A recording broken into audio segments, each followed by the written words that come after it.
Thanks again. I was definitely it's been a long time coming, so I'm glad that I was able to get on. I just wanted to come on like more like like Jago style. We has his whole setup, but I'm just not there yet. So I was like, you know what? I'm actually still building out the room, so I was just like, let me just get on here without a camera. We are live, my friend. So I'm gonna go ahead and take it from here. I just wanted to come on like more like Jago style. He has his whole setup. Is it the back? It was looping. I thought he was actually still going there, my friend. No, I wasn't even talking. That's funny. Well, So you you guys, live right welcome now? to an awkward fucking talking shit with Eagle. Yes, sir. Episode 412. Got an amazing guest for you. As you heard, Gmxog is in the house. As I am you here. may have heard, a sought after guest. I have been trying to get this gentleman on the show since day one. Much respect for you. Go ahead and tell us how you're doing and where we can find you, good sir. Well, Eagle, thank you again for having me on. I know it's been a minute since the beginning, and I always said I was going to come on. Like I was saying before we went live, I wanted to come on here in the capacity of like just like my whole shop set up with with the webcam. But today we're just going to do it like a podcast style where we don't have to necessarily show video. But you can find me at Instagram at GMXOG and Twitter at G to the MX. Also, you can search GMXOG on YouTube to find me there, or go to gmxtv.com. Nice. Well, as I said, I do have a ton of respect for you, my friend. You were nice enough to let me test for you there for a minute. I can't thank you enough for that.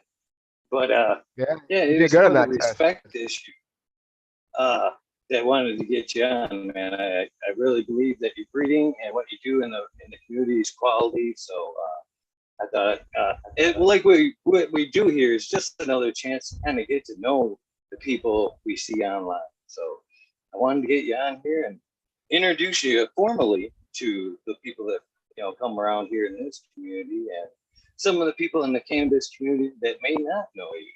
So it's a pleasure, my friend. So let's get Man, this started right off the bat, man. Hopefully you got something to smoke on. What are you smoking on over um, I am smoking on some of the stuff that I grew out. It's the East Coast Sour Diesel. It was uh, it was a hybrid that I got off of Empire Breeding Company. It was Lorax 315. It was his project, some kind of preservation project, which I think it was the 95 sour East Coast sour diesel crossed to the 98. And that was a little project that he did. And I know a lot of the people under Empire are using the sour diesel for other projects. So I'm smoking on that tonight. And I have a little tiny bit of this other stuff that I got from actually somebody else in our community.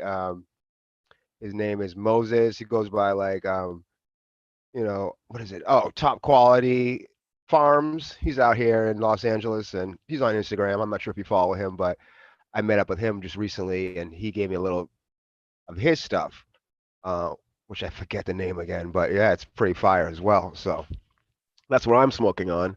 What are you smoking on there, Eagle? there? I am smoking on a little bit of Tiger King.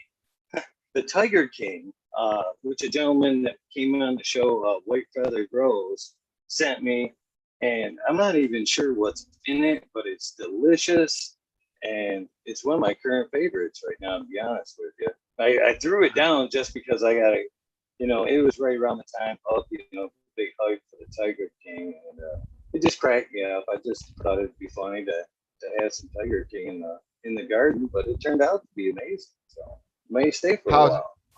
how's the grow? Is it a solid grow? Oh yeah, it's a beast. It took right off, big old nice buds. It's got that piney terp that I've been looking for. It's got like a piney like berry thing going on there. Super nice, Mm. super smooth, nice daytime smoke. I bet you the patients like that, that fruitiness during the daytime stuff. That's what I always liked. So that's what my patients like. So that's where it's at. Cause something that tastes good, but also is not won't knock you out so we can't like work or go about your business. Well, the pints like that for me are like they're a double-edged sword, to be honest with you. One, I can be clear-headed, nice, ready to do all that work. I get a little greedy on the lunch hour and double up. Ugh, I might be done for the day. Yeah. So yeah, you ran that Pine Valleys for me a couple years back. You did a great job on it, so I do appreciate that. Do you still have that in your garden by any chance, or did you? Is it probably cycled out? I'm guessing. Unfortunately, it is cycled out. I'm Yeah. still, on that pheno hunt. There's so many great things out there, and people send me a lot of Oh yeah, stuff. of course. It was, it was fire. It definitely made it for a few rounds after the test, so that's for sure. But Yeah, I was just, unfortunately, it was like a lot of strains get lost sometimes. Not in my garden, not that way, but sometimes they do is cloning. A yeah, hot week or two, and you're not expecting it, and that round of clones doesn't make it. It happens sometimes, and yeah. unfortunately, that's what happened with me. I brought it up just because we were talking about the daytime strains, and one of the strains that I did, that one is definitely one of my strains that are I use for the daytime. You know what I mean? It's a nice daytime strain in my opinion. It's just not too heavy, and it has that like familiar pine turf people like. That's why I named it the Pine Valleys. But it has a lot of that cookie lineage in there, the cookies and gas. That's why I was looking forward to getting it, man. To me that was kind of a blessing because that's even back then I was looking for the pines, and I was like, oh boy, hopefully she's straight pines. But I got more of the maple syrup pheno there that Mm, you were describing there in the beginning. A little bit of yeah, pine. Yeah, it had me excited. I really thought I was going to get that heavy pine, but when it cured up, it was more of the maple syrup. Still really it good. is. Really. It is heavy on that sweetness because it's just lineage. The lineage is, that skunk beer. That's a hybrid between cookies, and the Rossi Kush. That's another hybrid between cookies. So I mean, there's very heavy cookie in like a lot of the cultivars out there these days. Cookies and OG. So that is probably why. But I mean, on the plant though, when you grew it out, I'm sure you like remind me. Well, the reason why I named it Pine Valleys is because it reminded me of like walking through like a pine, like forest. Just that heavy pine smell. It didn't really reflect the terpenes. It's more about just the name. So that's the whole story with the Pine Valleys. So it's not as much pine in the taste and but in the smell, but when you grow it out from like seed, yeah, it's definitely will make you think of like a Pine Valley. So we're a little ahead of ourselves here, my friend. We're a little ahead of ourselves. I usually start in the beginning, and I mean the beginning. So you mind telling me when was the first moment cannabis entered your life? That's how back we usually start. Let's start Yeah, there, yeah, that's if you my don't mind. bad. No, I totally don't mind. I know we started off, but yeah, I heard your show before. I know you had some questions at the beginning. Um, but for me, the first time I really smoked weed was probably like I want to say eighth grade. But I'm almost thinking it was like the end of seventh grade. So yeah, I would probably say around that time was when the first time I smoked cannabis. Well, that's a little vague. A little vague. Uh, with some friends out of a pipe. I mean, we Oh, swipe it oh, oh, from okay. our parents. All right. Well, this is how I mean the story goes. All right. So it was me. I was a skater at that time. I was like really into skateboarding. That was like my thing. So a lot of like the skater kids and we were just hanging out, and then I guess somebody had weed. We were young. I mean, you gotta understand, like this is eighth grade, and back in like, cause I'm like early 40s now, so this was like back in the day. Um, so yeah, I mean, it was so long ago, and I've smoked so much cannabis since then, as you can imagine. But basically, I remember just one of like the three of us all skating together. We always were hanging out skating. Um, and then one of us got, I mean, my friend got cannabis, and we rolled it up and we smoked it, and I remember just feeling like it, I think our initial reaction was it was like laced with something because we just didn't know. Like that was like our initial reaction to what was going on. Um, and then I, later on, like less than like a 6, 7 weeks later, my older brother, gave me real like high end cannabis. I realized what I was smoking was just like the dirt, just shit weed, and I was just very paranoid just because that was like the main effect that I just succumbed to at the time. Just paranoia. As I don't know if you remember as a kid smoking weed, like paranoia was definitely the one side effect that always affected me. But yeah, that was like my first experience smoking cannabis a long time ago. Uh, well, it's pretty average. I would say eighth grade. It's pretty average for most of the folks I talk to. So did it Right. become a common practice after that? Was it pretty steady? Hold off for a while. Where'd we go from there? Yeah. From there, yeah, I was always a fan.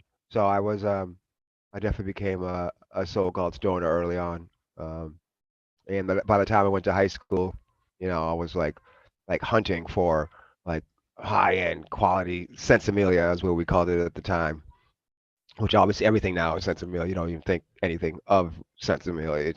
That's just what it is. Like if you wouldn't have a conversation about something that had seeds in it, it just wasn't part of the normal, conversations now. But back then, like that's what you want because a lot of people on the street. I grew up in the Northeast, and whereas in California, things were a little different in terms of cannabis law and everything else. So it wasn't decrimmed to like I was well into my 30s. So, but yeah, I've been smoking, pretty much since the beginning, and I played sports in high school. I smoked through all that. So smoked, went to college, smoked through all that. So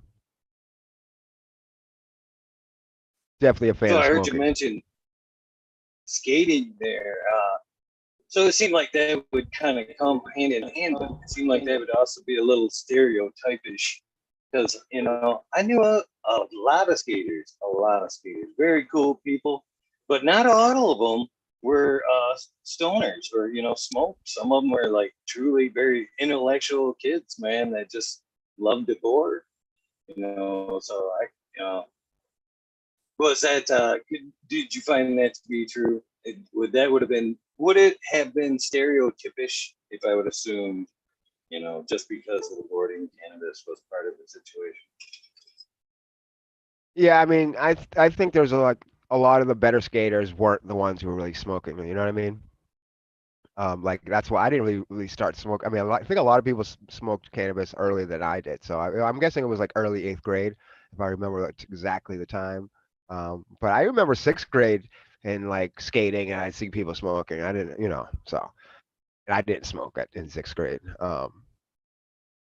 So, but yeah, it definitely goes hand in hand. I think it goes hand in hand with a lot of things back in the days in like the late 80s, the early 90s, whatever industry it is, even from anything from punk rock to, to rap or to whatever thing, there seems like cannabis is just kind of like universal. Um, so yeah, you know, everybody smokes cannabis, it seems like, especially back then.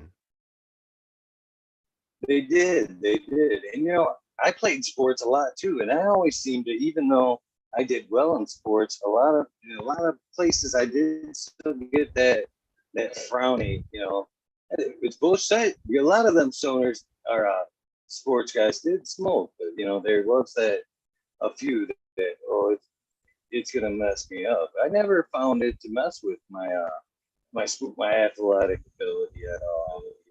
I think a lot of that shit was, terribly stereotypical. I'm glad that we're in an age where we're not pushing that same shit to our kids in the future.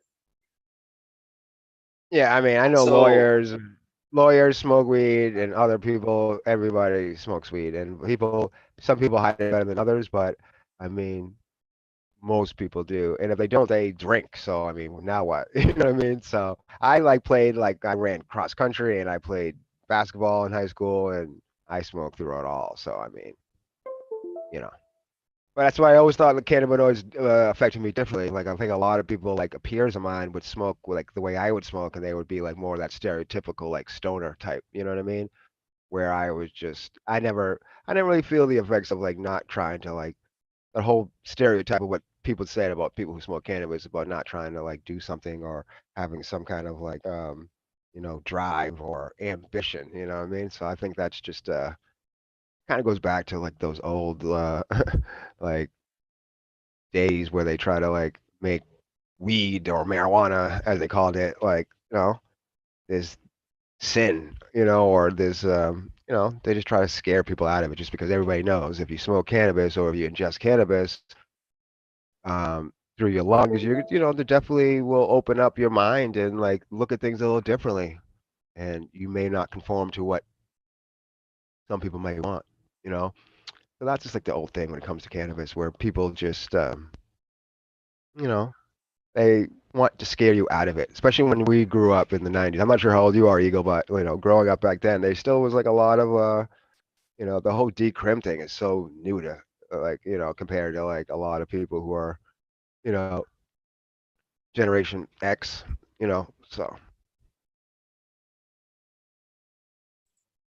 Yeah, you made me feel old there, Jim X. You made me feel old.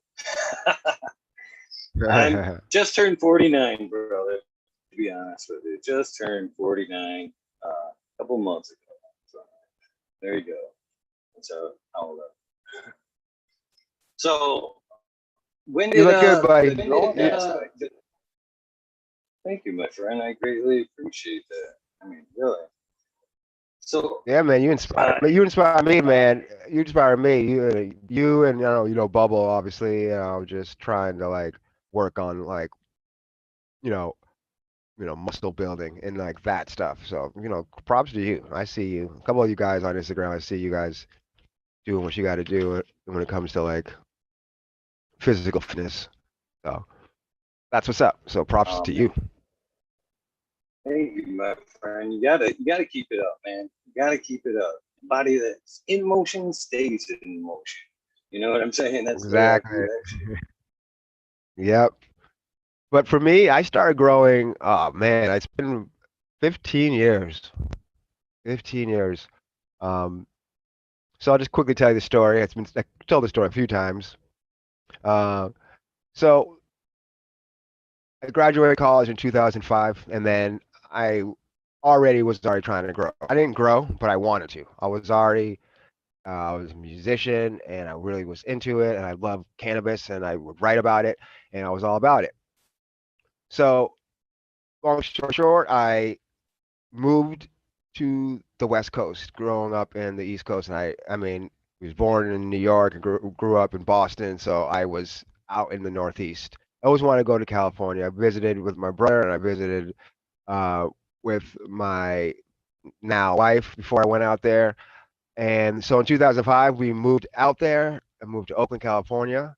Um, I got married, had my first child, and during that time, I had a caregiver friend, and he got clones, and I just like grabbed a few clones, and I started growing. So that's the first time I grew anything. I grew like cannabis. It was from clone. Wasn't very successful. It was the same story that you probably hear. It was like first time growing. There was no. I mean, you gotta remember this is 2005, so MySpace I think was the only social media that was going on at the time, and there was no cannabis going on in there. YouTube was like in its infancy. So most of us in the community back then were on the forums. So I pretty much started the G to the MX. That was my username and my email and my YouTube, and I just started that, and then I just pretty much just like spent years on the forums, pretty much like 3 straight years on the forum, just learning everything I could about growing. And I had a very shitty season. The first season was very shitty. I used CFLs. I had put like tinfoil on. It was a closet grow in my soon to be son's room. Had a closet grow going, and it was pretty much harvested like 3 months before he was born.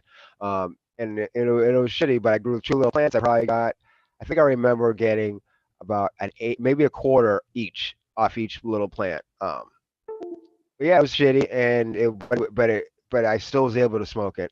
and I was still able to like, not necessarily document it, but at least remember like what I did and just remember the experience that I had. And I just, just completely just fell in love. And I knew that I wanted to grow, and maybe, on like a professional level. I was already instantaneous, and I wanted to do something more with it. Um, and then you fast forward, I did, and I just continued doing that. I just was growing, kept growing as much as possible, popping seeds. And you fast forward to 2016. I won the contest to become alpha at the time. They did like the yearly contest to become alpha back in the day, and Med won it the year before me, and then I won it that year, and then so I was on that team. I was on the team, and then immediately started like what I would call at the time, like just like chucking pollen. Before it was even like I was already a better grower and know what I was doing. It was probably already a decade by the time I really got into like the you know the kind of selective breeding that I'm doing now. Over the years, I did all sorts of different like I back in the day, I used to do like the the stressing of breeding just to do S1. So I did that for a couple of years, and I did have seeds from that I was using and growing and stuff. But when it came to like real breeding, not this so-called pollen chucking, like the real breeding, whether you do selective breeding, not just like fermenting a plant or reversing a plant and just hitting it to the same plant, like you're actually going through the process of selecting donor parents and selecting the progeny and trying to weed out the best and make the most viable and vigorous plant. That pretty much came around 2016, and so I just started just reading, um, and I just never looked back, And I probably have, at least 10 projects. Only three have made it to the market, but I am excited to be where I'm at. And it was definitely a situation where I wanted to just to work as hard as I could just to get here, and to just study the craft and to put in the work and just have a whole bunch of breeding failures and just move forward with the product that's the quality product, um, you know, stable. So that's like a little quick growing story. Too too quick in my opinion. Well, getting in with the alpha thing was definitely, I would think, a very good first experience with you. Very good click over there at the Ocean Grown program. I was greatly impressed with the way they set things up over there for the testers to post and everything there. Probably why I didn't make second round, because I never went and filed up over there. But uh, Yeah, very impressed with the way they do things over there. Very serious and quality genetics, in my opinion. And what a good time to get absolutely. pulled up in over there when everything was going full tilt. And a lot of the great folks that you suggested there, Medgrower one, Empire Breeding Co. kind of hanging out. Of course, everybody at Ocean Grown, all the cool people over there as well. So, what a good time to get pulled up, and, good advice, and, just overall a good time to be in cannabis. So congratulations on that win, brother. Oh well, thank you.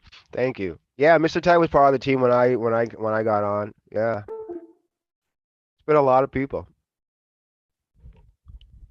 I'm actually growing, testing for type at the moment. I just finished up some of his 6 shooter and citrus blazer, and I've got Yeah, the that Citrus Blazer looks BBQ amazing. B2 as well. It is, man. That's right now. That's the Laffy strain in my garden right now. That's the one that kind of couple fucking joints. You kind of got a nice little grin, little laugh going. That 6 shooter now, that shit's fucking gassy, super Nice. gassy, really good. But it's one of them ones where, for real, you double up on that 6 shooter and you're fucking napping. It's nap time. I did that last night, to be honest with you. I was sitting here, man. I'd be like, all right, I got to do a bunch of shit in the garden. I'm just gonna sit down and smoke one real quick. I'd sit down and smoke one, and I'm one of them people that I'm usually pretty dedicated. Once I light the tip of that joint, I'm committed. I'm usually gonna finish that thing. So that was the case last night, and I'd finish that thing off or get close, and I'd be like, all right, just a half hour nap, just a half hour nap, and it went on all night long, just rinse, lather, repeat. I didn't get shit done. So definitely good stuff. So Hell yeah. you had a what was you? I already know the answers here, but I want you to tell me what was your first breeding prep? Which was the first strain off? Uh, which one are you proud of? Which one was first? Let's put that up. Well, the first, Which one was I can tell you first? first. Well, I'll tell you both, but the first one that I did was the Rosy Kush. So the Rosy Kush was a first initial breeding around 2016. I used the Spartan Kush male, which was a strain under ocean grown at the time. PH Nerds developed it. It's BTYOG crossed to the Wizard's Potions, which is one of I think Vader's strains. Um, and then I crossed it to a local cut that I had out in Massachusetts. It was just I don't even know the name of it, but I know that it reminded me of it was an old school flavor profile. It had like cookies like offhand, but it also reminded me of like Purple Urkel, and these other kind of like familiar terps from like way back, like maybe like early 2000s, late 90s. And when I looked at the genetics, there was a whole bunch of other things, all like Bubba, pre 98 Bubba, and obviously like the Purple Urkel, like I said, and the Forum Girl Scout cookies. So it was very, and I just got the cut. So I didn't even have like, I didn't like grow it from seeds. So I didn't know how it grew, but I had the cut and I grew it out, and I had patients at the time out there, and the patients loved it and I loved it. It was and it just was very, very, just terpy and very sweet. Um, and so I crossed that to the Spartan Kush, and that's the Rosy Kush. So if you ever do get the that flavor profile, I always called it the Urkel uh, cookies pheno. If you find is that it's that very much that cookie profile that fades to black, the purple colors. I also threw in a couple other plants, um, but nothing really made it out besides that one. So that's the first one is the Rosy Kush. I do have another one. I can quickly just tell you. It's called. I don't have a name for it or anything, but I call it either. There's two different cultivars that I still have, which is the Strawberry number 6 and the Strawberry number 8. Basically, that's the same father, and it was a strawberry hybrid at the time, and it's definitely more of some mysterious lineage. But I'm thinking with all the research. I think it was told it was like a raspberry Kush S1.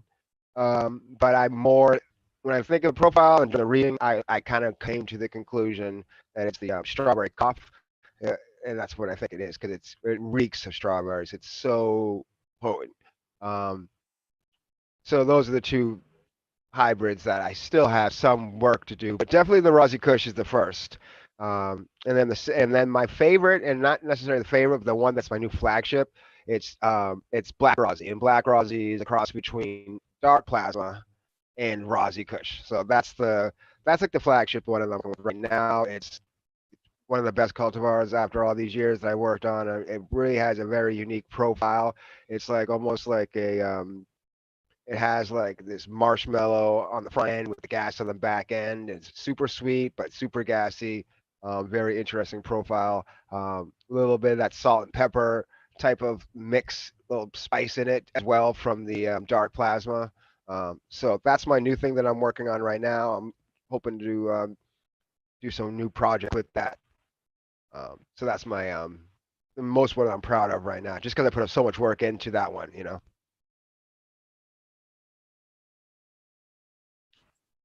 Yeah, it's got to be amazing strain, the Rossi there, because it is backbone to a lot of your crosses, and then it's in the Pine Valley, that's for sure, right? Obviously, the Yep, Black Rossi and the Rossi Punch.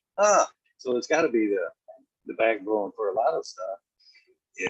So, absolutely. which one, which was Pine Valley the first release with Ocean Grown then, No, or Rosy was Kush was the first Rossi one. first? It was Rosy, and right after Rosy, I released the Pine Valleys. Soon after, less than a year later, I released the Pine Valleys.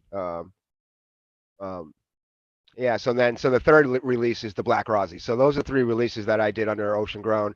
Um, I'm really excited for all of them, and I definitely put the work in to make it like something special. And something that not just just not just like an experiment. There's so many have done it. I just really wanted to select the best out of the best. Something that I would really want to smoke. You know what I mean? That's where it really comes down to, not just something that's hype. And I have all those hype, for just like for other reasons, like whether it's patience or some kind of like nursery. I have all that stuff, but I think it's important for as a breeder, not all the time, but just sometimes. Like I've done it. Like I've definitely take a cut and just hit it with one of my own males just to give some new genetics into the pool. But I also think like with the dark plasma and the Rosy Kush cross, the black Rosy cross, is that you actually hunt from seed for the female just to find like the actual phenotype that you want to use moving forward.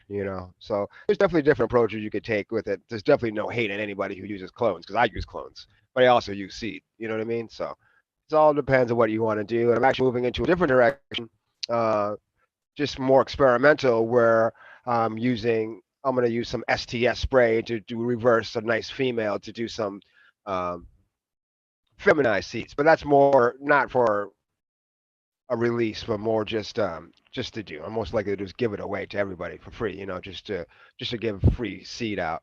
Um, but I'm definitely on the path where I'm at, where the regular seed. With the technology now, I mean, you could just hire a company, pay like $10 a seed, and you already know if it's a male or female. You know what I mean? So as of right now, I'm currently just doing only regular seed, but for content and just for experimental, I am going to attempt to do S1s again, but do it reversing, opposed to just straight up hermaphrodites, who just self pollinate.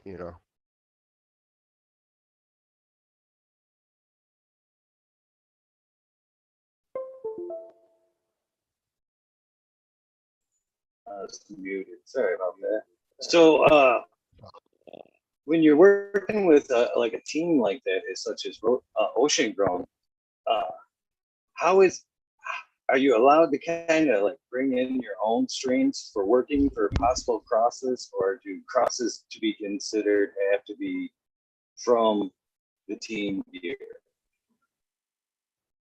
Yeah, yeah. I mean, you do what you want to do. I mean, I think it would be me personally. I would love to work with more stuff in house, but I think it's also important for you to like do your own work and just to find your own you know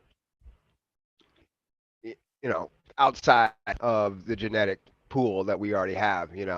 Especially if it's verified. Like Vader goes, has these Hawaiian strains that he introduced to the library, and shrimp. He has these connections with other um, I don't know, diesel hybrids, and you know what I mean. And I think the BBB3 we got from shrimp. And so I think it's like a group effort. And just to build up a library and just to have access to quality genetics. Um, and when you have like a library like Vader or shrimp, there definitely comes to the point where you can just take one of your own strains and cross it to the other strain and come up with something amazing. But when you're a young breeder like myself, when you only really have like 10 strains, but I know it seems like a lot, but there's only so much I could do to cross each other. You know what I mean? Before it would just be like null and void. You know, so you definitely want to have an array of genetics. And so you're not just like reinventing the wheel, like you're actually doing something that actually will, produce something that that's what your intention is. So and I definitely go into all the strains with a plan. You know what I mean? Like for example, the Black Rosy, I knew for a fact that what the dark plasma offered, and that specific mother that I still have, obviously, and that I want to pass on, and what the Rosy Kush. So it's definitely a situation where you really have to think about what you're trying to create, and just execute. You know what I mean? I just knew I was just, I mean, it's always luck, I guess, too. You never know how with genetics. And that's why you have to test, and that's why you have to hunt and hunt and hunt. But I mean, this one phenotype that I found out of like 25, I was just like, yes. I mean, so it's doable. You know what I mean? It's not like something you have to like pop like 100 seeds. You can still find something really, interesting with this pack. So I was like, okay, this is going to be solid, and I'm looking forward to. Actually, I'm doing another run right now, like week one of it, and I'm really excited to find something. I actually have clones of everything. Hopefully, so everything will be fine. Everything will be fine. So it's definitely interesting way of going into the breeding. You know, um, but there's definitely no rules really. It's just really about respect. I think when it comes down to anything, when it comes to this breeding thing, it's just respecting where you getting your genetics from. You know what I mean? I do. I And not just do. not just making up a name. That's one thing I am very adamant about is quality genetics, man. There's so much shit on the market right now. So many, not even tested, just people make accidents, threw them out there, trying to make a name. And yeah, it's quality genetics is very, very important. One thing I gotta say too is I appreciate it. Sounded like when you do your breeding, well, I'm sure half of it is a clone, something like the Rossi Kush, something you want to work on, something you establish. But the second half of the cross, it sounded like you pheno hunt from seed, correct? Yeah, I mean, well, in terms of when you do the breeding, like sometimes when you do the breeding, you have a male, you have a female. Obviously, for me, in my opinion, like as a breeder, like I always use my own male. You know what I mean? That's just like it's just kind of like, you know what I mean? That's just what most of us do, I would say.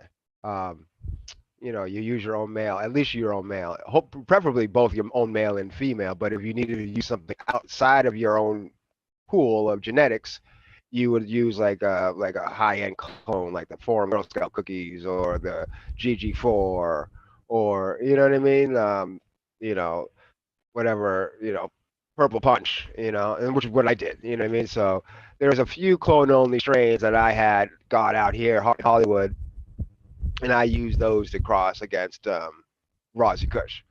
And those are the most recent hybrids I did in 2020, which was the Rosy Punch, the Rosy OG, and the Black Rosy. That was the third hybrid that I did.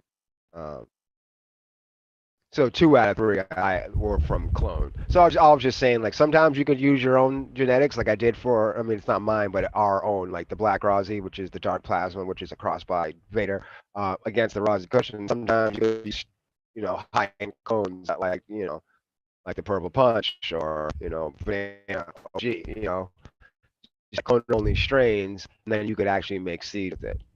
Um, and that's what So there's definitely different ways you could go about when you do the make genetics.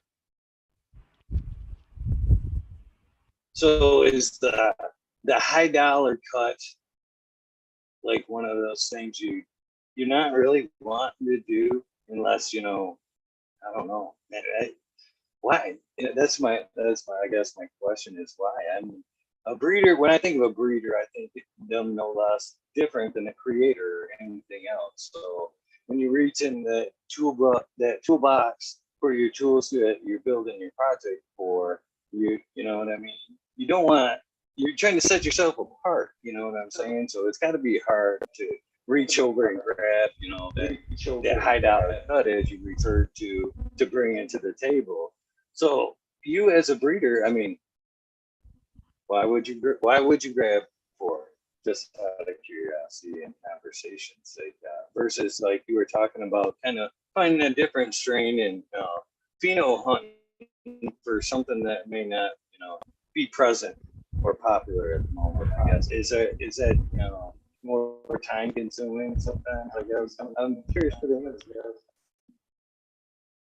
Well, for me, I mean, I've never been into the high value cuts. I mean, I have cuts that people might consider high value, but I was never in one of those situations, fortunately enough, that I would have to pay some of the outrageous prices for clones. Um, like the Purple Punch, the Jungle Boys cut, that's just like a local cut. You can get at any dispensary out here in LA, And the Banana OG is definitely another clone only cut that's just readily available. But unfortunately, if you don't live in LA or in San Francisco or something, you go online, and I just was like shocked about how much people are. And I'm not hating on anybody, whatever they're doing. Like you do what you're doing, like that's your own business. Of what, um, but there's definitely a little bit of a markup for sure when I'm seeing clones that I can get around the corner, um, and the clones that like people are buying on like Instagram.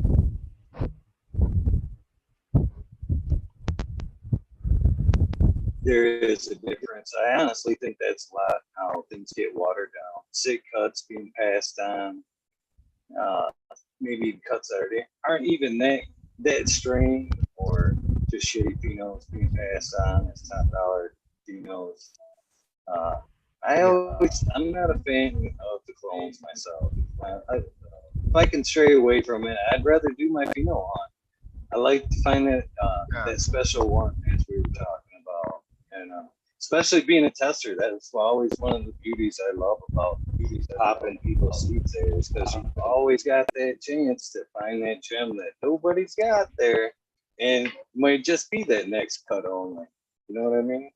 I like that end of it. So keep keep Yeah, and for producing me, them the seeds, brother. yeah, and for me, like the whole idea about introducing clones into your breeding library is for the genetics. You know what I mean? Because there's definitely, like, for example, like there's a few cuts that I picked up that are already in the lineage of the strains that I already have. For example, I got the GG4 cut just recently.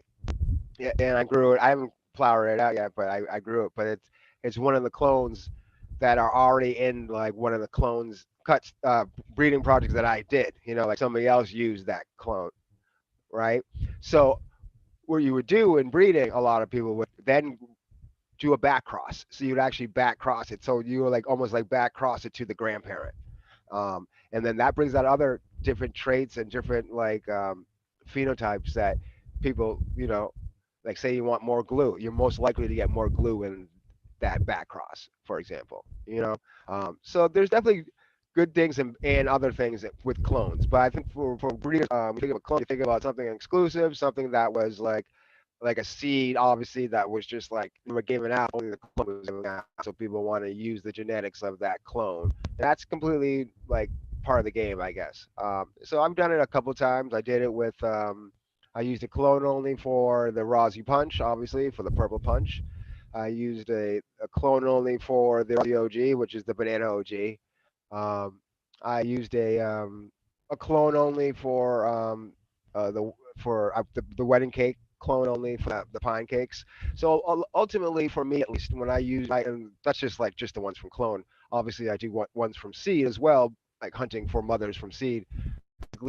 Just introducing all those different genetics into the library now. You know what I mean? So it's almost like you're not remaking the wedding cake, but you're just making a hybridized version of it.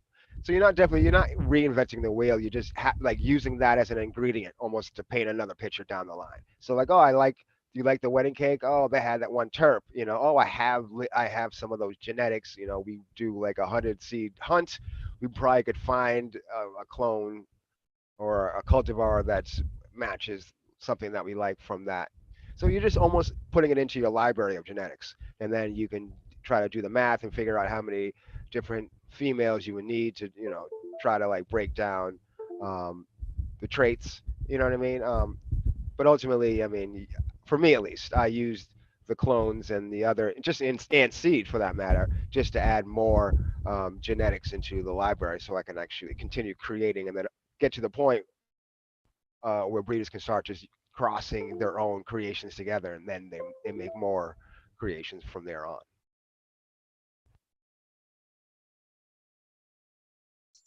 So does working with a clone only like speed up testing? Is that one plus of working with that type of clone? Because you know it's more Absolutely. stable. No way. Nope, not at all. I think, yeah, nothing changes in terms of us at least. Like it doesn't speed it up. I think the only thing that would speed up testing is your own gear. For example, like I know for sure that the Razi Kush has great traits that can be passed on from the male side. You know what I mean? So I know if I ever use him again to cross with it will be good. Whereas sometimes where you have like a new male, say you have like a new, like I want to use Black Rosy, a male. I would, before I use Black Rosy as a male, I would probably make sure that I ran all the males together. You know what I mean? And that would be my way of testing to see if which male is the kind of male that I want to use. You know what I mean? So, but once I select that male, I know that I can just keep that same male around and I can just use him for other projects. You know, and that's pretty much what I've done with the Rosy Kush. I use that same male for like good like 4 or 5 different other strains, just because I already knew what it could do. So if you could help me out here, brother, I do have a few males here that we had a gentleman that we met in the community this past year, DOA Grown Meds, who was a fellow weed nerd. And shout out to all the weed nerds there. But he passed suddenly this last year, so we decided we wanted to put together a strain and pass out, free in the community as like a memorial for him. So I've got a couple of males here. Both have really nice structure. So on top of that, what are some of the things I should be taking note of to separate the two? Um, well, for me personally, I know there's a lot of different breeders, a lot of different people who make seed, do different things, but I think one of the biggest things for me is like the smell. You know, like I really want like a pungent smell male. I think that you know is a quality trait that you want to pass on. It's just like loud cannabis, right? So I think that is a solid trait that you would want to look for a male. And that and frost, just like you would as on a female plant. And then obviously, like you said, structure. And probably the most important, if not the second most important after like the aroma or the smell of the male, is probably just the vigor. You know what I mean? I think from my perspective, it seems like that's like the biggest part of what the male will pass on is the vigor and the strength and the quality of the stock and things of that nature in my opinion. So those are basically what I would look for is the vigor, the smell, frost, and structure. Do you Are you flower out your males as part of the process of elimination there too? say that again? Do you flower out the males as part of the elimination process? Do you actually take them to flower before you chop any of them down? Like say, you know, number one looks really good. It's loud. It's got that structure, and it's a lot of the pluses. But number four in the flip is like phenomenal. You know what I mean? So does that? Could that knock out 10 or 9, and you'll go with 4? Is that do you actually take them to flower, and is that the end decision? Yes, I would probably say 90% of the time I take them to flower. Majority of the time I take them to flower at least once, just to see. So because majority of the time when you do any of these kind of projects, you have clones. Usually have some extra clones. So either if I don't just test the males um, by themselves, I would probably do like when they're already just say you take clones of like your garden and then you flip everything else and you have clones of them. You would then just like flower them out. So sometimes if I had like a tent next door, I would just like, okay, all right, so these are male, so I'm just gonna take them out and I'm gonna just continue flowering them so I could just see them. And then I'll just take notes about which one that I liked. And then if they, for example, then the most for me at least, as soon as like they flower out and they get all hempy and they're tall and thin and then like they're not looking, they're just easy that you're just gonna eliminate that. So when you go through the culling process, it becomes real easy to get whittled down in your male selection. Um, a lot easier than females, in my opinion. You know, like they would just be standouts. Almost like a bull. Like just will just stand out. Um, Where I think with females, like flowers, there's so many awesome different phenotypes, and when it comes down to it, it's always more about like a personal preference. But when it comes to the males, just in my opinion, I think it's more like just kind of like a logic situation. Like, okay, well, this one's just beefier. Like it's like looks so much different than every other male around. You know what I mean? You'll know what it like why it should be chosen. It's like a stud. So, um, so majority of the time, I would flower them out. Um, and for sometimes when it comes to like, for example, the times you don't is when you continue working on a project. Like say, for example, I am going on to the next generation of Rosie Kush, which I'm going on to the F4s right now. So it's been several generations. So when I go look for the next set of males, I'm not going to flower out the males all the way through. Like I already know what I'm looking for, and I'm already going to see a lot of uniformity. And I'm pretty confident that, and they're pretty stable that whatever male that I do choose will be solid. You know what I mean? Unless it was like a run, but I don't think I would choose that. We use common sense, and you were like, okay, you have 16 males, and then you just like would know which one would be the one you would choose. Um, so it could go either way. Sometimes you flower them all the way out, and sometimes you just use logic, and you use yeah. I mean, you just sometimes you have to just roll the dice, I guess. But most of the time, you would just flower them out, especially if they're like new hybrids. But if they're like something that you've been working on for a while that's been stable, and you just kind of like just trying to like cube it, and like then back cross it or something, then you wouldn't have to run the males that way. You would know early on in the development of, okay, this male is standing out. I'm going to use this one to breed, and then just go boom right to breeding.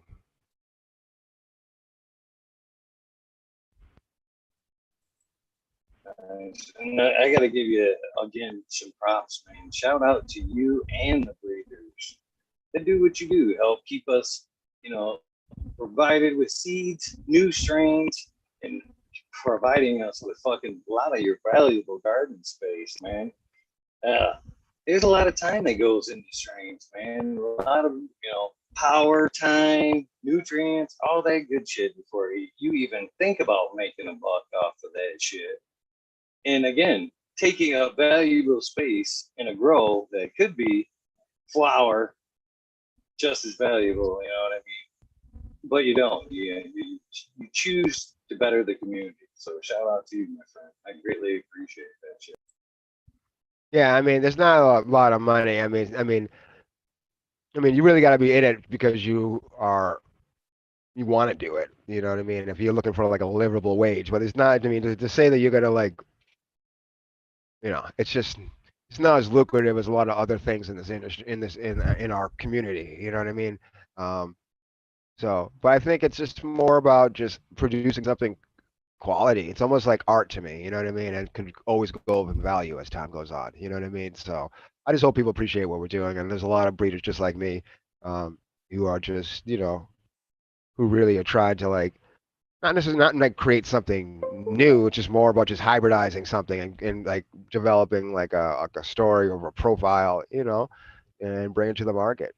So shout out to Med, shout out to Titan, shout out to Loki. You know what I mean, Mr. Tight. I mean, a lot of new ones on the scene now too. Lorax and Justin Grow Time. I mean, have you tried to breed yet? I know you have like 8 tenths.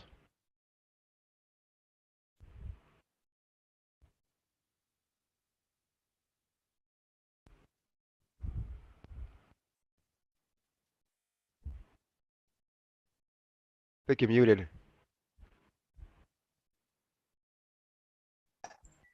I sure was. Thank you, brother. Yeah, I've tried to breed 4 or 5 strains. Nothing to try to, put out to anybody, just, stuff for myself.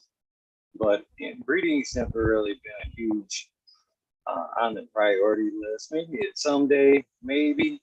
This project here was, it was more, I kind of had talked about it initially just for something for the community. You know what I mean? Something that we could all take part in and have our hand in, and just keep something for free. You know what I mean? Just let everybody get in on it. But then the DOA passed, and they became something a little bit more special. But the dream's still there, none the same. To just kind of fool around with this, pass out some seeds, maybe find some winners out of that, maybe take it to the next round. Uh, be pretty cool. Be pretty cool, I think. Learn and with everybody else, live on air. What better way, right? Hell yeah, man. I think anytime there's an opportunity to give out free cannabis seed, it's a great time to do it. I actually been thinking about doing that again too, you know? I mean, at the end of the day, there's definitely some projects that I understand people who are working on and they're putting a lot of time and effort into it. But there's also some other projects I think a lot of people would just appreciate if you just, you know. So I'm looking forward to just, giving out seeds again. You know what I mean? And that's just to like my testing team, just give away seeds and stuff. So you know what I mean? Just seeds that I personally wouldn't want on the market right now, but I'm sure that somebody else could just grow if they just don't have access to quality genetics, you know? You got an amazing tester team. Shout out to those guys as well, man. It's always an honor to be a tester and then be thrown into one of those groups with a bunch of other quality to growers, pick their minds, show each other and learn from each other behind the scenes. It's always a nice thing. And I'm glad you put that shit together, help put that together. You got an amazing team working with you there. So shout out to you and your testers there, brother. Yeah, man. You were on that team for a little while when you were testing. Yeah, man. I mean, some people left, some people stay, but I totally understand how it goes and where, it was never about like, you know, if you wanted to test, then test. We could do that. You know what I mean? And like, there's not that many spots either. So it's not like I just have like all these things. So it's really cool that you came on. You did a great job with the Pine Valleys. I mean, I really give it up to you and a couple other people in the Pine Valleys. Dr. Buswell is leading the team right now. So at the end of the day, I mean, for me at least, and some people who are trying to get into this industry with cannabis seeds, obviously may or may not be doing it, but most people are doing it this way. The method that Vader's pretty much popularized with the whole idea of testing your seed. I mean that's an important part when it comes to hybridized seed making, just because you just don't know. Like I have so many examples. I mean, just a quick example is the Astrotropic. It's a project that I'm working on right now. I'm actually going on to the second round of testing, which is the first time ever in any of the hybrids that I've created, just because of the GG4 lineage is tendency to be hermaphrodites. So my hybrid was just shown, Med actually was part of the testing team. It was so cool that he did that. But they all, like everybody, including myself, was just like well above 50, maybe 60%, just like hermaphrodites, and it was just a situation where it was just like dead on arrival. But it was by far, in my opinion, out of all the hybrids I created, the most potent one. It was so potent. It was, it was, yeah, it was great. So I'm looking forward to the next round of testing. It's Tropic Lightning crossed to the Astro Chimp. Tropic Lightning is a cross by Vader. It was the candy vomit pheno from like 2017. It was going around in Southern California. His cut super pungent. It smells like it's like nasty smell on the vine, but when you cure it, when you cure it up, cut it down, it's just like so sweet. It's like such a sweet cannabis. And then for the father, it was that Astro Chimp, which is a cross by Shrimp, and that's where it had the GG4 in it. And that GG4, in my opinion, it was the culprit of why that trait went on to my hybrid. So at the end of the day, it's one of those situations. It's been like 3 years I've been working on this, but I know I really want to. I put a lot into it. I really think it would work out. So I'm actually testing that next generation, like literally right about now, to see if we breed it out that trait, because I think it's a really nice hybrid. It's a great nighttime strain. I have some hot daytime strains and sweet ones. This one is definitely more of that. like sweet gas type profile. Um, so yeah, yeah, I'm excited, man. And people just do different things the way they breed. That's what it really comes down to, and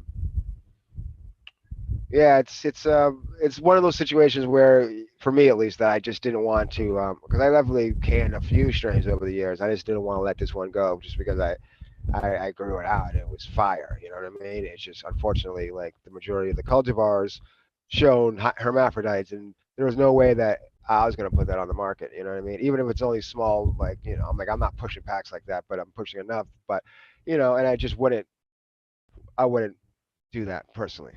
You know, put seed that I know for a fact tested to be hermaphrodites. I'd rather do the work and breed it out. There's some of those that don't make the test just for that reason.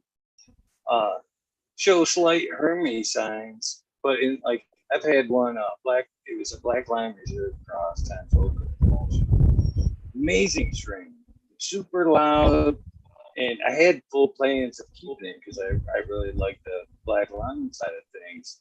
But in flower, mid flower, she wanted to throw that nanner, and so Yeah.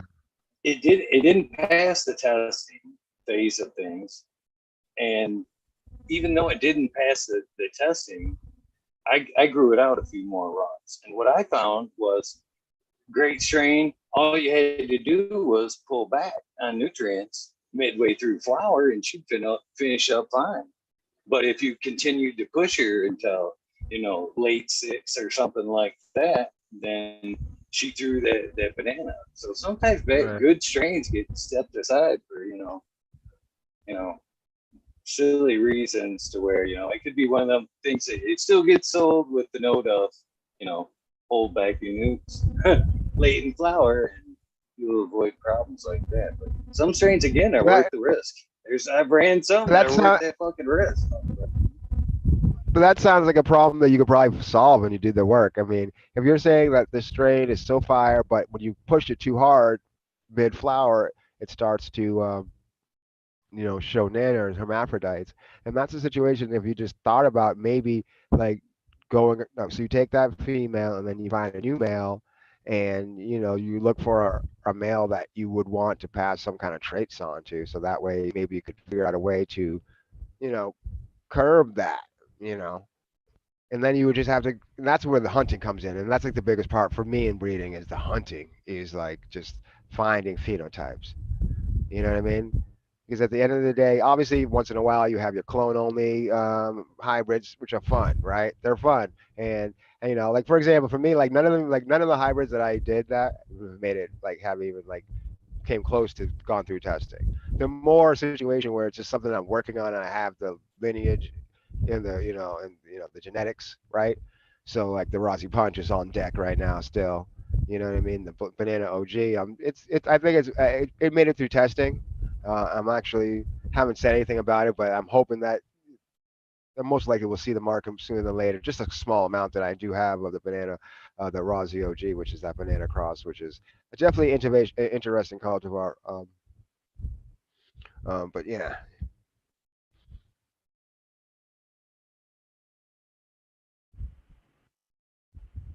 As far as testing goes, because I really believe that's an important part of the program. And so this is a two-part question. So what are you looking for in your testers? And in a perfect world, no rush, you know what I mean, man, all the time in the world. How long would you like to see, things get tested before they actually win out? um, 10 testers would be like ideal for me. If I could, I mean, which is shooting high. You know what I mean? If I could have 10 people like flower it out at the same time, like right after, you know, that would be like and have like some kind of, not necessarily like raw data, like inputting into like some kind of like spreadsheet, or like a Google Doc or something. Just photos, maybe Instagram, not even Instagram, maybe just like a email with a photo and a couple words or two about what's going on, any issues like, you know, pests or just what their environmental, just like more of like just like a documentation. That would be cool. Like 10 people, like that would be like you're killing it right there. But if you could literally just test it on your own as a breeder, if you could test it on your own and document it, you're good to go. But for somebody like me, I would definitely like 7 to 10 people, maybe 5 to 10 people would be so cool. Um, you know, to document like publicly would be really cool too, so other people can see. That would be really cool. You know what I mean? And for me, I think a lot of testers are just looking. A lot of breeders are and people who make seed just are looking for people who will follow through and just pop the seeds and try to the best ability to flower it out to completion. Nice, nice. That's I like to ask that question because I think quality test is really key in my opinion. Both to make sure they're going to do what they're going to do, and two, that they have the trust between tester and breeder that they're not going to run out and do anything pre-release uh, with the strain, either rebreed with it or release clones or shit, silly shit like that that I've seen get done many, many times. So that's why I asked what you look for in your testers. Is it like, do you look down their page or I do a mean, little back and forth with them? I definitely talk to them and vet them out, and and I definitely wouldn't want have anybody who was on the team other than just people who wanted to test the strain out. You know what I mean? So if there's a situation where a tester wanted to like become his own breeder, I definitely could work with him somehow and like give him like a step in the right direction, of course. But yeah, I wouldn't. I mean, I wouldn't be entertaining anybody. I mean, people can do whatever they want. They want to buy any kind of pack of seed and then go breed with it. Do you? That was yours and stuff. But in terms of like testing, I mean, you know, it would just be weird. Why would you do that? I mean, I'm just the people that the people that I have testing have definitely been, vetted, and there's definitely new avenues, at least in the ocean grown front, that you can actually become a tester. If you go to like, I think it's ocean. If you go to Ocean Grown Seeds Instagram page and you go hit the Discord link and you go join that Discord server, there's a lane for you to become a tester. Um, and you can get free seed and you could test it out and you can post it in a public forum on the server opposed to Instagram or YouTube, and you can put in the work and you can get, you can become a tester for sure. And that's the quickest way to become a tester for me too. So, you if you joined that server and you wanted to test out any of some of these new hybrids, that would be the quickest way to become a tester for ocean grown seeds. So go to Ocean Grown Seeds Instagram page, click on the Discord server link, and then there's some information there where the process of becoming a tester. And there's a lot of great companies out there who do pretty much similar things when it comes to like testing them out. And I think most breeders they just want you just, I mean, because the simple fact is you're giving out free seed, and which is whatever, but it's not like they're giving you're not like, you don't like know them like that. I mean, obviously if you have like a guy that oh yeah, here's some free seed, but it's not that big of a deal. But in terms of just giving out free seeds to a lot of people, you want to make sure like that there was some kind of understanding about the ultimate goal, which is to run the seed and flower it out and have some kind of, you know, feedback. And all the data is welcome, you know.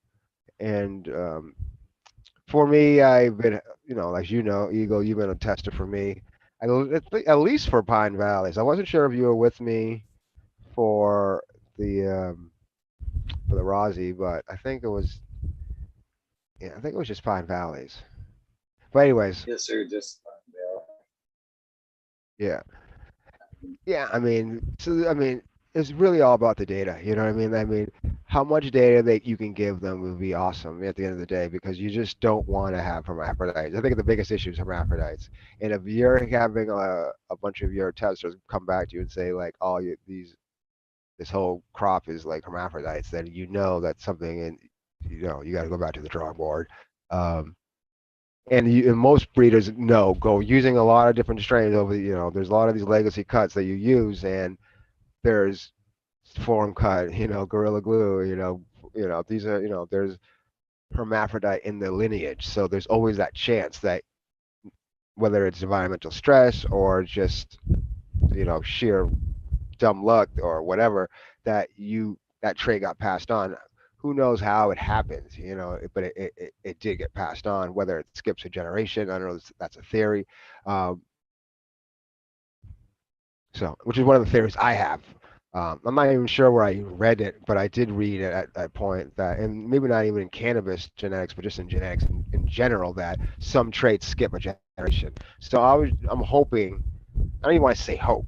I'm planning for the way that I bred this project, the what I call astrotropic, which is the cross between tropic lightning and astro chimp. Call it tropic lightning, all one word, capital T. Um, I mean, excuse me, I call it astrotropic, all one word, capital A. Um, that I bred out the that trait. Um, I'm really looking forward to that project too. Like I said earlier, it's heavy hitter, and for people like me who like that, I mean, obviously I like daytime smoke, but for the nighttime smoke, this is definitely for me in my small catalog. That would be the one that I'd be like, oh yeah, for sure, this one. You know what I mean? And for daytime, I would definitely say Pine Valleys, and for like afternoon it'd be the Rosy or whatever. The Black Rosy is one of those anytime strains. So there's a variety. But this new strain that I've been working on, yeah, I'm seeing where it goes for sure. What is available currently?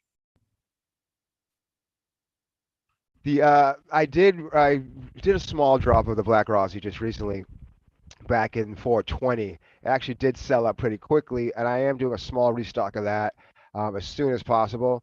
So should definitely stay on the lookout for the Black Rosy. That will be on Ocean Grown Seeds and lumberjackseedsource.com. So Black Rosy. And then for this fall, I will be releasing the Rosy OG, and that's the banana OG cross with the Rosy Kush. After some serious testing with that one and some killer flavors, very interesting profiles. That should be interesting hybrid as well. Um, and then I'm working on a couple other things. I'm just, I'm gonna put more work into. For example, that Rosy Punch. I'm gonna keep putting more work into that one. Like I was just talking about the Astro Tropic. I'm putting some work into that, and then I just have some new. Just been hunting for new seed.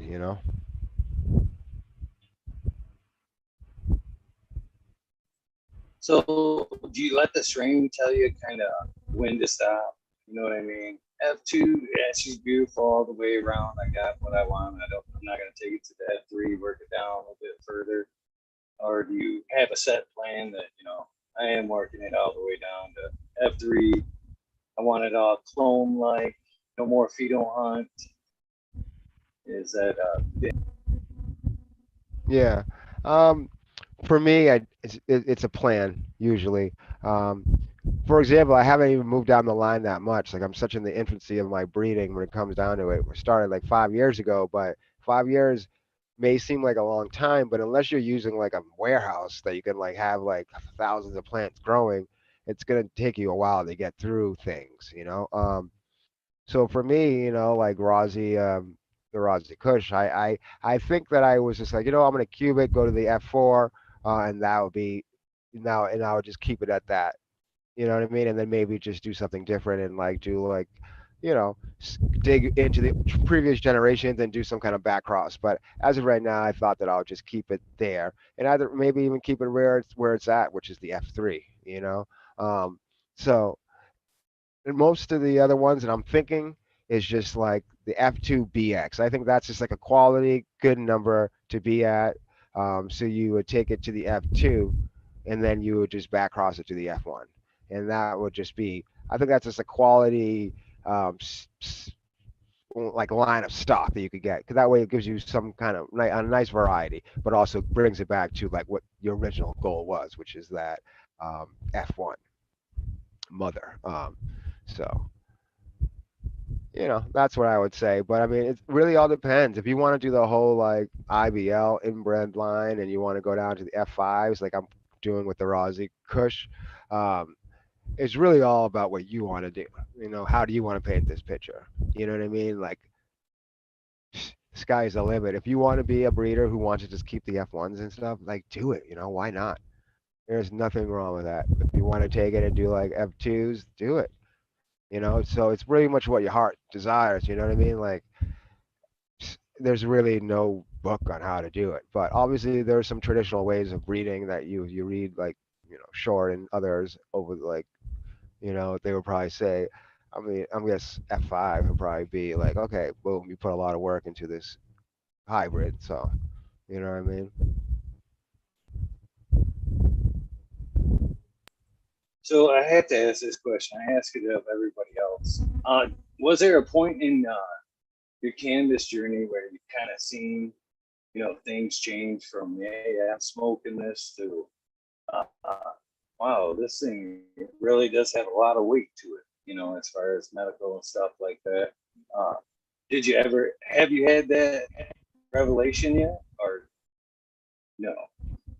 Yes, I have actually, Eagle. I don't know if I even told you about it, but I totally skipped that part of my cannabis journey. I just thought about it. Um, but basically, I mean, so the reason why I even got into cannabis, like just growing cannabis, was so after I moved out to California, I grew cannabis for the first time, and then I moved back to the East Coast. Right, I moved back to the East Coast after my first child was born. I was like, oh, I'm gonna go back to the East Coast. I'm gonna have family and friends. Will be like a whole like, oh, the raise a village and this and that, and have like all these different people that you grew up with and out there to help you. I was a young father, or like mid 20s. Long story short, I got diagnosed.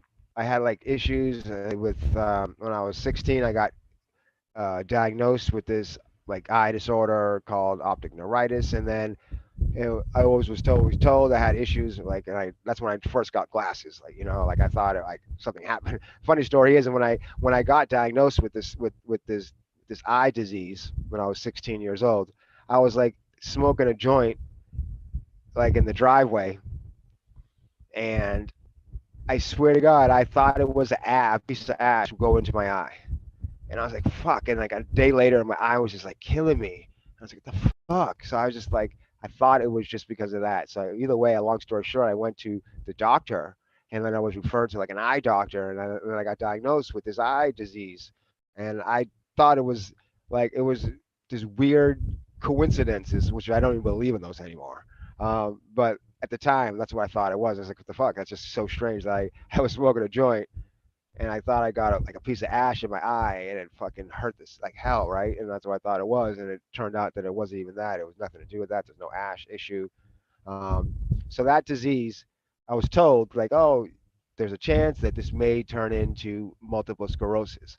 And as of right now, 20 years later, like that disease is almost obsolete. Like if you get diagnosed with optic neuritis, you're already diagnosed with MS. It's almost like a sub part of MS. So long story short, I was diagnosed with MS, and I went through all the rigors, and it was bullshit, and I had like this traumatic experience when I got diagnosed because I like lost vision in the eye. It was like this horrible story. I think I told about it. I talked the whole story on YouTube a while back. And that's what really got me into being like a serious grower. And that was probably, what was that, 2009, I think. So in 2009, which was 4 years later, so it was already like like a cabinet grower. I moved back to the East Coast as a cabinet grower. I was always into growing, ever since I was, first time I started out here in California. Um, but then I went back to the east and I started growing. So I remember growing, and just before the tent era, there was like this cabinets. People had cabinets. We used like I used dressers and I used closets or whatever you could use to grow. Um, Most of the time, you would just build some kind of like makeshift chamber or custom cabinet.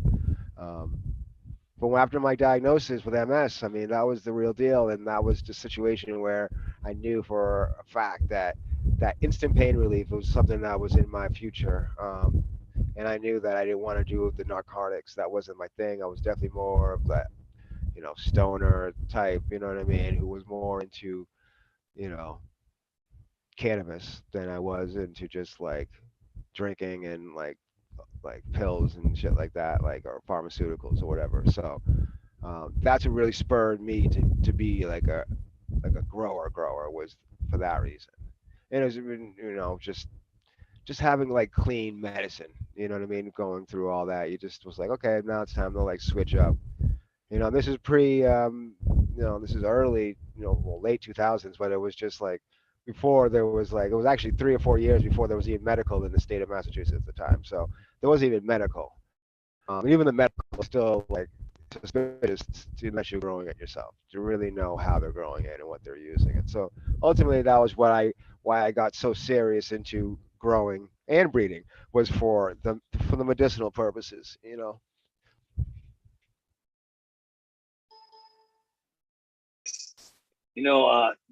The reason I ask that is because for most people that unless there's an injury that occurs along the way and they see the medical benefit through, the actual taking of the medicine, I find that shift is, even though, even sometimes, even like myself, I've seen the weight, but when it came to growing the cannabis, that's when things really clicked. You know what I mean? It changed everything how I felt about the plant. Then that was the point that I would realize there was something more to the plant than just getting.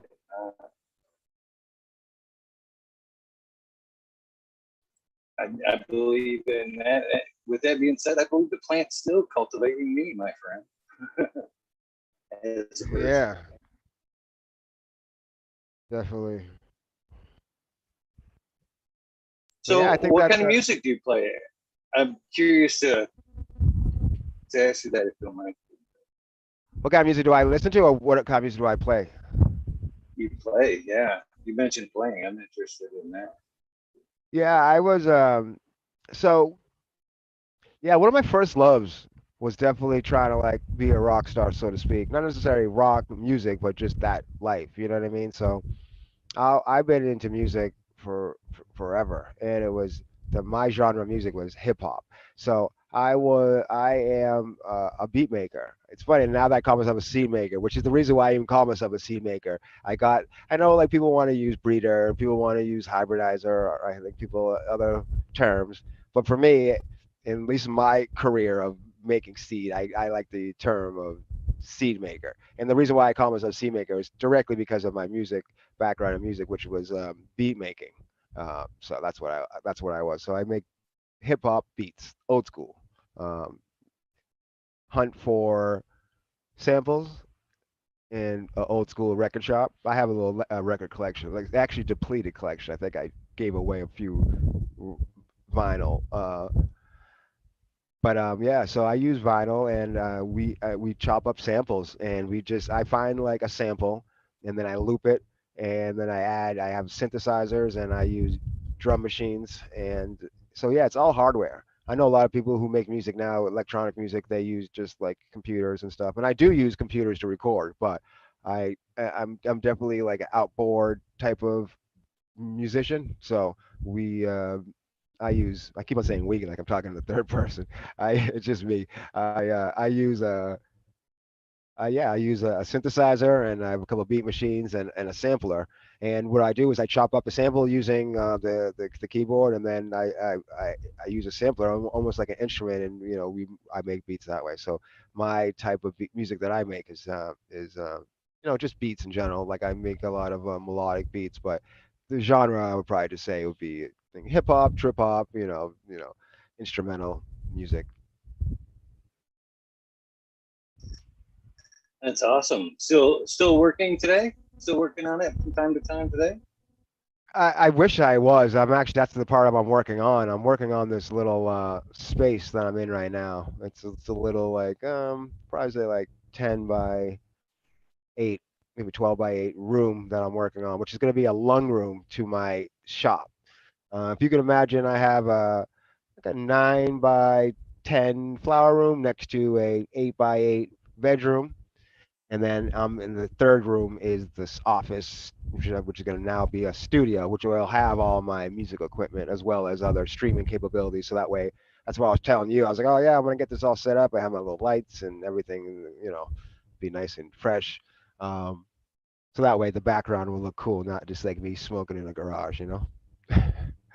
But yeah, so yeah, this is gonna, so I'm gonna have it all set up. But yeah, a lot of the beats that I've used are several years old actually. So a lot of the beats, all my content is I use my own beats, and yeah, they're just old beats from like late 2000s, some of the early 2010s. So yeah, it's been several years, probably about like at least probably from like right before I got on the team. So it's probably around like 2014 is when I probably pretty much slowed it down making beats. I really focused on growing as well as having a regular day job at the time. So that's where, yeah, but yeah, I still have all the equipment and I still have ideas and I still have foundations of songs that I'm making. So I have one of my series on YouTube. It's called Buds and Beats, and it's pretty much like a what Vader would call like the bud porn, which is just pretty much you just sixth, seventh, eighth week of flower. You go through your room and you know take shots of the all the tops with some music to it. So I called the show like Buds and Beats. So those are all my beats with the my flower room shots. So there's actually one season up there right now if you check it out at gmxtv.com. Um, but yeah, man, that's what I mean. Yeah, I really do like making music and like using the music with the content. And I'm looking forward to making new music too. So I'll be doing new music, probably doing that shit live too if it's all when it's all said and done, which would be cool to share like some of the other things I do besides just grow cannabis. I hope you do do it in a live kind of thing. In my opinion, uh, it'll always be there in the replay as you would, uploading it. But you might as well have some fun with it on the day of the release. Talk to some folks and get to know the community, or have some interaction with them at least. A lot of fun, and why not? Why not? That's why I see it. Why not? Hell yeah. I want I want to say about the smoking in the grass thing because that's my thing. That's Yeah, my yeah, thing, man. I do it, but I've actually tried to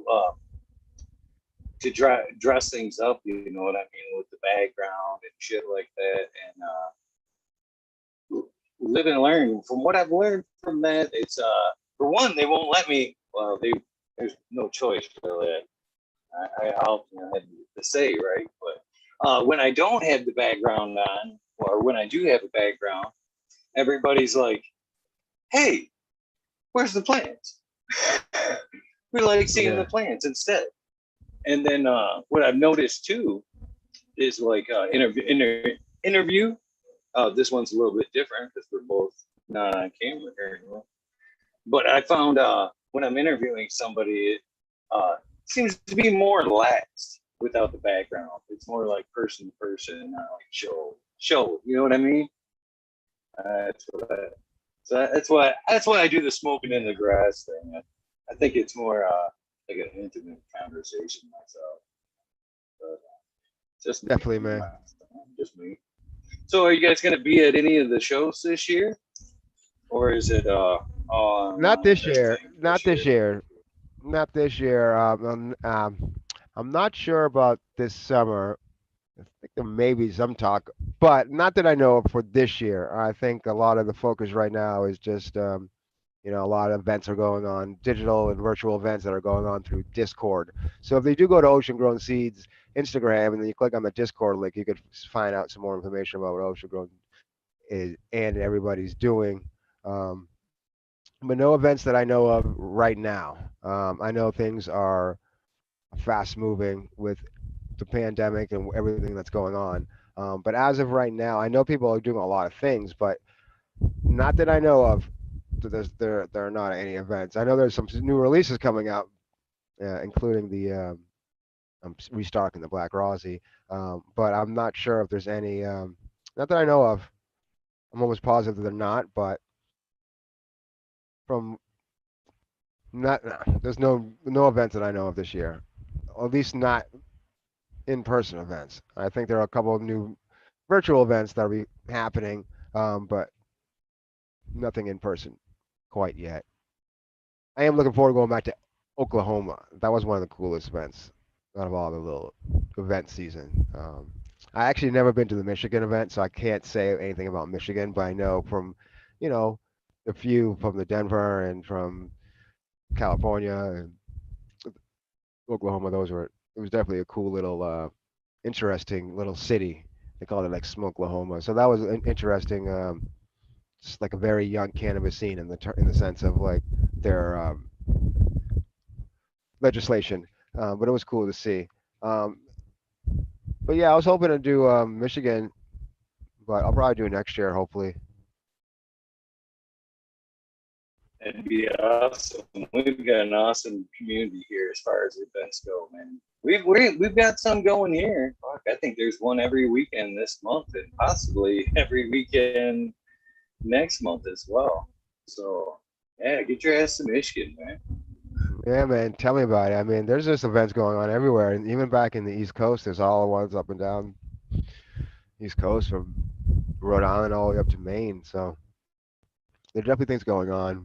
But for Ocean Grown, as of right now, I know that it's more of the focus right now is on the Discord server and everything that's going on there in terms of the content and the just different little contests that we're doing in terms of growing and you know different projects that the other team guys on the team are working on. And for me, I am just solid working on finally building this shop completely out and then starting to push out more content, different content that I've been doing, moving away from the just the basic infotainment, just like the vlog series, to move into other parts of what I'm doing. Like I said, doing with music and other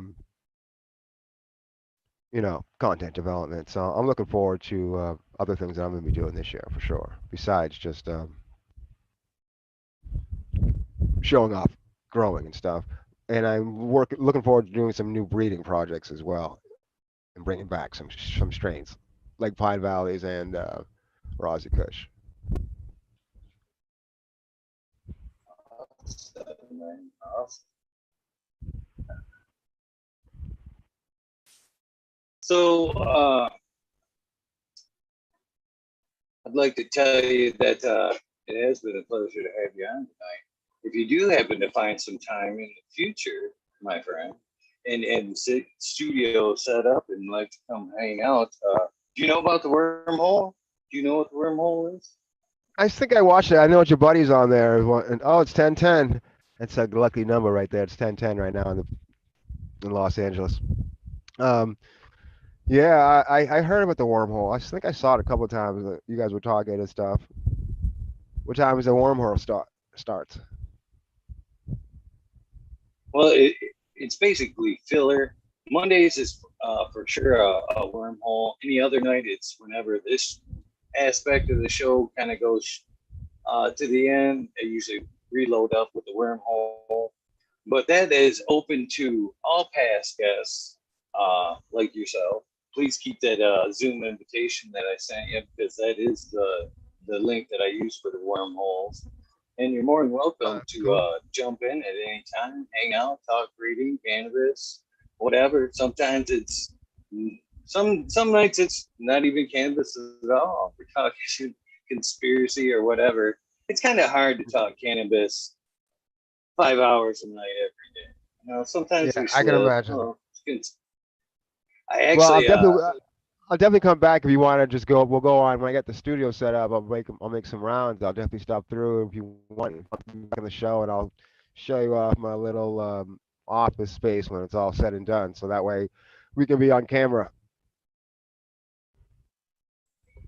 yeah, that'd be pretty awesome, my friend. You don't have to wait till then. I mean, you can come anytime you want. You got the invitation now, so feel free to use it whenever you see fit. I mean, even if you were just to pop in and announce, a release or anything to that effect, you can use it for that as well, man. It's all relates to the community, so if they can find gear and keep their gardens growing, I'm well open to it, my friend. Appreciate that, man. I appreciate that. Well, cool, man. I'm gonna definitely come back on, but yeah. Before I get out of here, I just want to quickly say, I mean, I want to shout out to the GMX testing team. They've been holding me down since day one, and I couldn't do any of this stuff that I'm trying to do without them. So I do appreciate them. And I also want to shout out Vader and Ocean Grown Seeds. And peace, man. I'll be back on. So I'm gonna stay up with you. I have the link. It's in my email, so I'll definitely come back on and we could chop it up some more. But it was great talking to you, Eagle. One last thing before you go, my friend, and that is the soundbite. I try to get that from everybody that comes on the show. Basically, what I'm asking for is like that radio station identification kind of thing we used to do back in the day on the radio. But basically, what I'm looking for, in my words, is hey, this is Eagle Gardens, and I'm on fucking talking shit with Eagle, episode 412. You can add anything up and down to that. Basically, it'll be a commercial for your episode, so make them want to watch it, my friend. So I say I'm Gmxog. I'm fucking talking shit with Eagle. Wait, say it again. One more time. Basically, hey, this is Eagle. I'm fucking talking shit with Eagle, episode 412. Anything you want to throw on that, check me out on Ocean Grove, whatever. Okay, okay. Whatever you want to add to it, my friend. All right, cool. I'm ready when you are. All right. My name is Gmxog, and I am on fucking talking shit with Eagle Gardens 1. You can find me. Did I fuck it up? Did I fuck it up? I think I fucked it up. I'll take it. You can do it. You can do it over if you'd like. Yeah, yeah. What's good? This is Gmxog. I am on talking fucking shit with Eagle. Check me out on Instagram at Gmxog. And again, Eagle, thanks for having me on the show, man. Appreciate you, man. Anytime. It was worth the wait, my friend. It was worth the wait. You have a great night, and hopefully I will talk again soon. Yeah, man. Take care, man. Peace. Peace. Well, there you guys go. That is episode 412 in the can. Hopefully you guys enjoyed it. Hopefully you guys will follow over to the wormhole. Give me a few minutes and I'll fire things up. But if not, then thank you for your time. You guys know the deal. Please do something nice for somebody. Random acts of kindness do save lives. Thank you for tuning in.